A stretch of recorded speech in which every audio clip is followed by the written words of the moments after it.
Here we go. Good evening, everybody. Welcome to our Tuesday evening discussions with fascinating people. We have somebody who's not only fascinating himself, but he's done something fascinating. It's the 9 days. We're learning all about the Bais Hamikdash. That's our way of countering the sadness of the destruction of the Bais Hamikdash. And in our never-ending pursuit of different ways to portray and teach and learn about it, we have with us our new friend, Rabbi Kaswitz, who has taken a unique approach to teaching people about the Beis Hamikdash. I'm just going to share a quick picture with you that Rabbi Kaswitz has made. There you go. That is a Lego Beis Hamikdash. It's visible at his website, jbrick.com. Jbrick.com. There's lots of things there. So, Rabbi Kass, thank you so much for joining us. How are you? Baruch Hashem, thank you so much for having me. Well, So give us a little background. How did you get started in this? Like, how did you come up with this idea? How do you do this? Give us a little background about how we got from where you were to where we are now.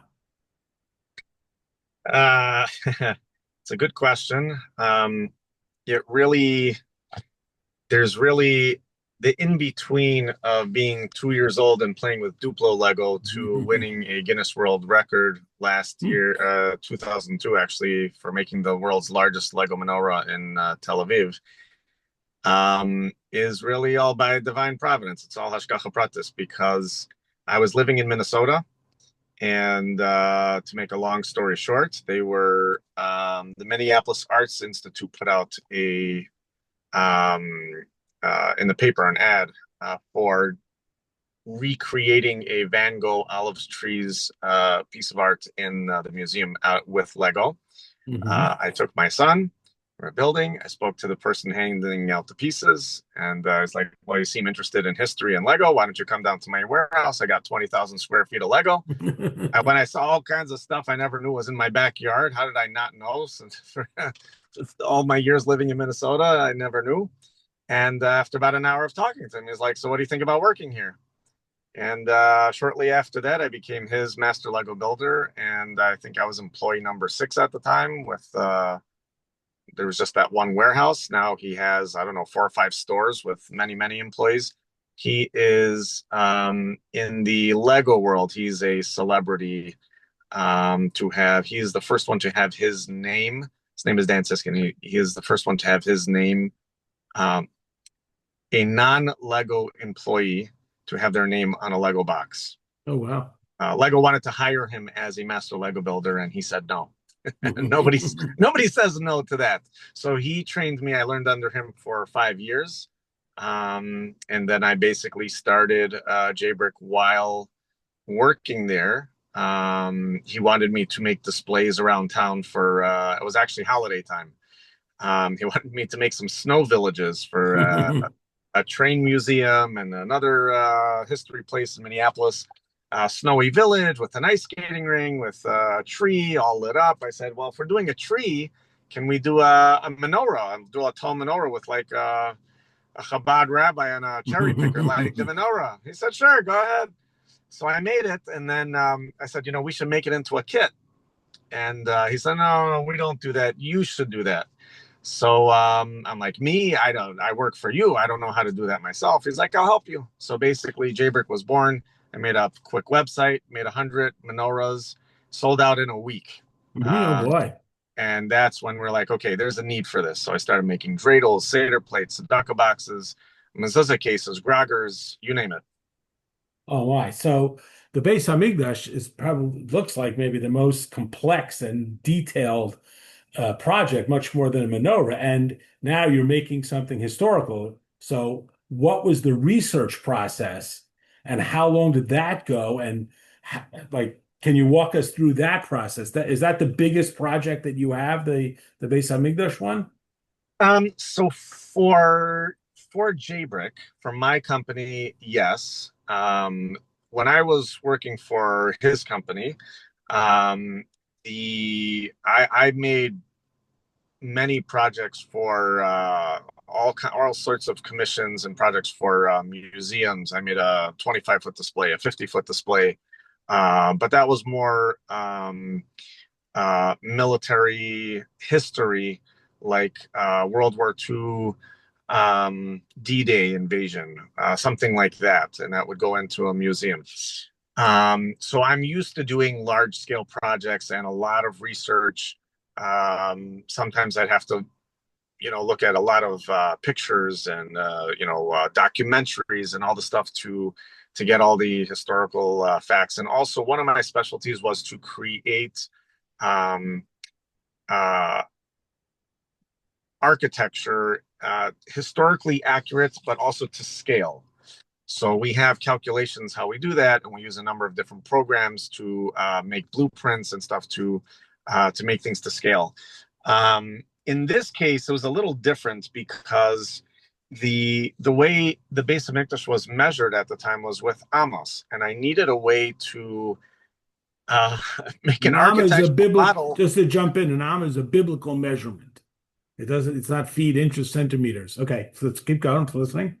All right. So basically in English, we know what the names of these fingers are. In Hebrew, the name of this finger is amma because from here to here is an amma. So an average size adult male, from here to here, you can measure it with a tape measure. And there's a difference, some people say it's 18 and a half inches, 19 and a quarter inches, whatever the case is. I needed just some basic way to do it in Lego instead of going from inches to millimeters and centimeters and all that. So I figured out that, let's say, a Lego minifigure, we could, if from here to here is one amma on me, it's about as wide as my shoulders, about as wide as my hips. So I said, for a Lego minifigure, if I break them at the hips, it's 2 studs wide. So 2 studs would equal one amma. 1 stud would be half an amma. But that would mean if I started making a Bais Hamikdash that size, it would be about 20 by 20 feet, which I'm ready to do as soon as I get a few donations. I'm ready to go. So I wanted to do a smaller model, and I just said, for Lego, a 1 stud measurement will just be 10 amos wide. That's it. And I just went from there and basically did it all to scale. Lego doesn't make anything special for me. I can't order anything. I have to work with existing Lego pieces. So being a Lego expert, I basically used whatever I know is available in any colors. And during the process of doing this, which took about 3 years, I'm a Lego expert, but I didn't know anything about the Bais Hamikdash. So since yeshiva, now I had to start looking back in the Gemara, Mishnayos, and Rambam and Josephus, calling up all the Bais Hamikdash experts in the world, to the point where they didn't have any more answers for me. They basically said, "You're now an expert. You could answer your own questions."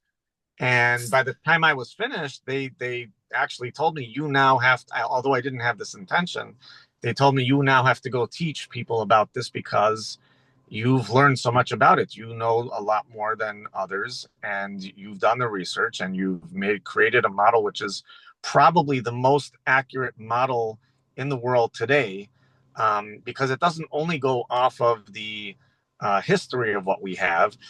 There's modern archaeological research where they've proven the Rambam is right. Let's say that the east side is lower than the west. That the extension that King Herod made on the south side, everyone made it, has all the paintings and models have had it where the royal portico is all the way on the southern side. But we know that can't be now because they discovered a loose tile. They went down and they found the backside of the wall, which has the classic Herodian stone like you see by the Kotel, like this 2-inch chisel mark around each stone. And they found that on the inside. And they said there's no way that King Herod would have made all these stones, hired all these workers, paid so much money, spent so much energy and time to chisel all these stones on the inside just to cover it up. So likely what happened was it was open, that there were steps. And maybe when the Bais Hamikdash was destroyed and they toppled over the stones and everything, instead of digging them all out, they just covered it over. So anyway, that's how we come up with the model that we have that you see on your screen right now. It's not just the Bais Hamikdash. It's the 500 by 500 amos of the first holy ground, even from the time of the first Bais Hamikdash. And then that's pretty much how it would have looked.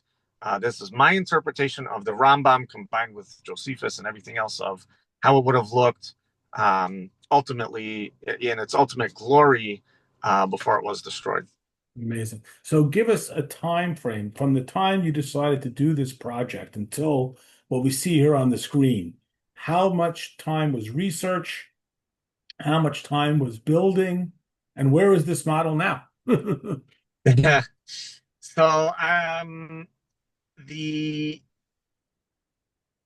my workshop, I basically have a lot of this. Like, I have a library of all the different colors and types of pieces, and there's a lot of math involved and engineering to figure out um, on such a small scale. And it just happened to come out to be a scale of 613. I didn't know it when I built it. I already told you Nice. how I decided that one stud would be 10 amos, and that's what pretty much the scale comes out to be. But basically, I wanted to start building it. I'll tell you, on before Pesach every year on my microwave, I put a big piece of paper. I tip a big piece of paper on it, and I draw 4 cups of wine, 3 matzahs, and a picture of the Beis Hamikdash, and I write Lashana Haba Yerushalayim, next year in Yerushalayim. And I realized that I have this drawing of the Beis Hamikdash that we all understand that represents the Beis Hamikdash, but I know nothing about it. I don't know where the doors are, which way the ramp on the Mizbeach goes, how tall things are, how many, like, I didn't know. So I'm like, let me start doing some research. And I didn't know where to look. So I started to ask, and I got a English version of Rambam Hilchos Beis HaBechira, and I started to study it, probably reviewed it at least 300 times without a joke. Wow. And the more, every time I learned, I started to build a little bit. And then I learned more, and I was like, oh, I think I got it wrong. And I would rebuild it.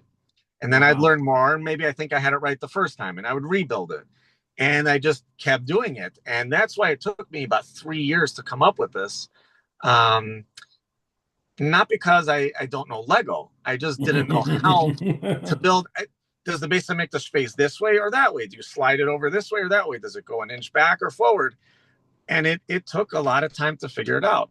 And there were some things that just couldn't be answered until right at the end, where, I don't know, I had these big gold triangles on the top like everybody does. And I showed it to a Beis Hamikdash expert. His name is Yoav Ilan. I did a Zoom with him. He looked at it. He's like, wow, this is beautiful. He says, what's with the gold triangles? I said, what do you mean? That's what everyone does. He says, there's only one line in the Mishnah that says there were iron spikes on the roof to prevent birds from landing.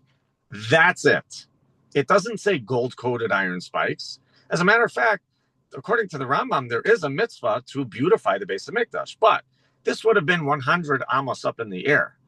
No one's going to see that anyway. And according to the Rambam, there's a fence going around the outside with a razor blade on top and a walkway for the Kohanim and Levim to walk around.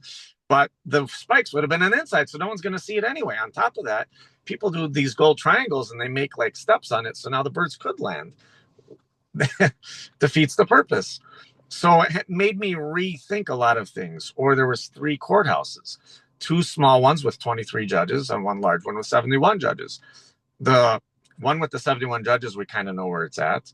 But the 2 smaller ones, maybe the first one we sort of know where it's at, but the middle one, we didn't know until someone discovered on the Rebbe's bookshelf that there was a pamphlet that someone sent it to the Rebbe to make some corrections on a diagram that they were putting out about the Beis Hamikdash, explaining all of the things. And the Rebbe literally hand wrote and crossed out certain things, like where the small Sanhedrin was. He crossed out where they put it and put an arrow where it was supposed to be. Up until I saw that, I never knew where to put it. The Watergate, Shar Hamayim, the Rebbe crossed out and put directly in front of the Mizbeach instead of to the side. Perfect. I didn't know that. So once I got all those details, then I was finally satisfied enough to release it as a set, because if you're just drawing a picture, making your own model at home, no big deal. That's your version, no problem. But I felt the responsibility that if I'm going to create instructions, building instructions, and put it out for the public, that I'm now responsible for people to build it in a way that I believe is according to Rambam. I don't want to get it wrong. I don't want to start getting 500 emails and phone calls that put it in the wrong spot, and then I have to recall the whole thing and change it. So I wanted to do whatever research I had to in order to get it right, so that I would be satisfied that it would be as accurate as possible. Amazing.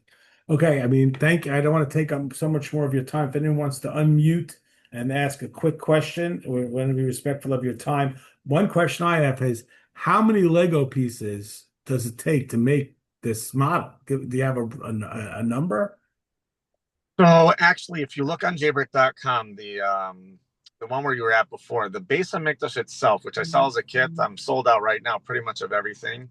Hopefully, we'll be getting back to that soon, restructuring the company a little bit.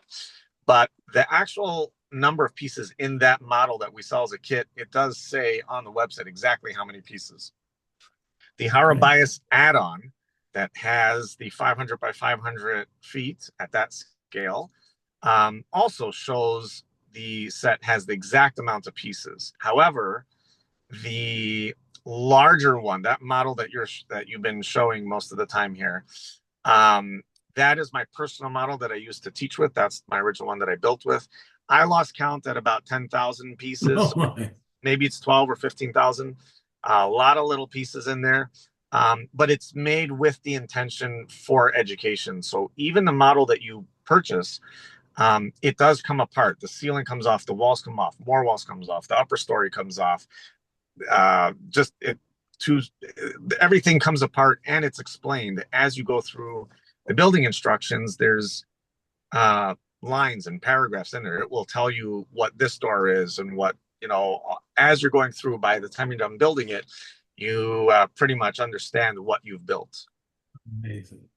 Well, Wow. I've been saying that Legos is one of the best things ever invented. It was invented in Denmark, and there was a thing called Lego Masters. Have you heard of that? Yeah. They actually called me to interview me to go on the show. I put it on speaker for my kids to hear.